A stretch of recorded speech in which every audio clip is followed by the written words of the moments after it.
Fantastic Four emerge from the wreckage of their cosmic ray bombarder, much like they did in the original. However, in this reality, their lives would be altered in ways your universe would never know.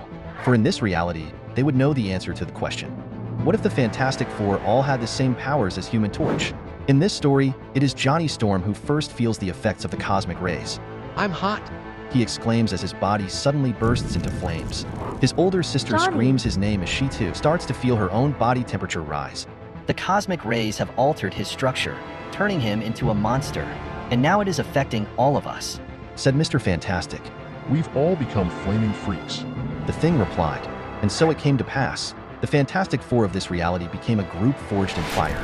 As it was in our world, here too, the Fantastic Four made their identities public knowledge, and thus were readily available to mankind in any emergency. They were well known, even during crises such as the attempted invasion of their world by the alien shapeshifters known as the Skrulls, or when they battled the subterranean monsters of the Mole Man. However, their greatest tragedy was yet to come. It was orchestrated by someone who called himself Miracle Man, a presumptuous moniker for a hypnotist posing as a stage magician. In a daring and breathtaking feat intended to strike fear into the hearts of the public, Miracle Man proclaimed, I shall perform the impossible. I will bring that enormous statue to life as my unconquerable slave, making the Fantastic Four realize they are powerless against me. His illusions would prove to be the Fantastic Four's ruin. As the Miracle Man prepares his bold plan, Reed and Ben spot the Miracle Man and realize that he must have been up to something suspicious since their first encounter. I knew there was something off about that guy from the moment we saw his stage show. What's he doing at that monster movie premiere? Look, the monster is coming to life. Said Ben. Suddenly, the animated monster vanishes, prompting the Fantastic Four to spring into action. This is exactly what I feared. A single man whose powers might surpass ours. Reed exclaims. We need to stop him. Ben That's asks, how they'll locate the monster. and Reed says, We don't need to search. It's reappeared and is heading towards those two abandoned buildings. Sue notes, That this is a perfect opportunity since the buildings are unoccupied. allowing them to use their powers to their full potential without causing harm to anyone. Ben, Sue, Johnny, flank the creature. Reed said, We'll surround it in a ring of fire. I don't know, but we better go after him before he moves on to something else. Ben responded. And so it was that the Fantastic Four, still unaware of the child's existence, left behind the blazing remnants of their victory. A stray flame licked at the decaying wood. Reed, shouldn't we stay and put out that fire? Said Johnny, The Miracle Man was the greater threat right now. until the entire building erupted into a blazing inferno. This area is deserted. No one's in danger, Johnny. Reed replied, from which there was no escape for a small girl. Let's hope these buildings burn down. We'll be saving the taxpayers' money.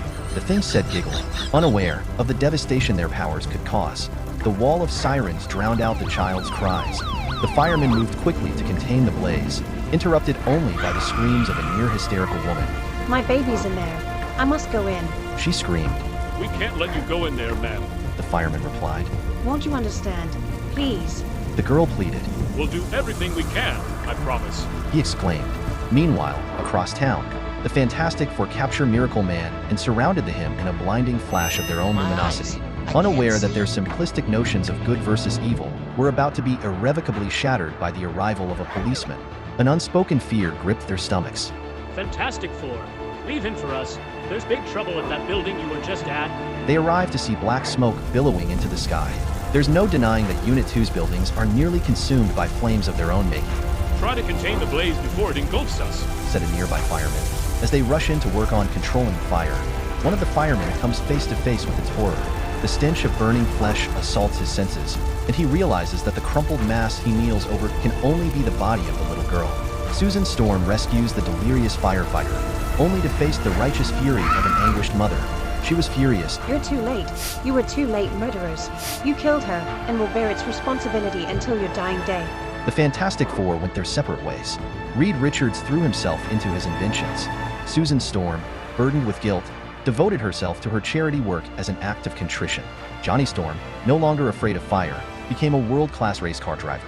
After an extended period of mourning, Ben Grimm took on the mantle of the Human Torch and joined the Avengers as their first recruited member. I hope you enjoyed the first part of our series. Don't forget to like and subscribe for the next part.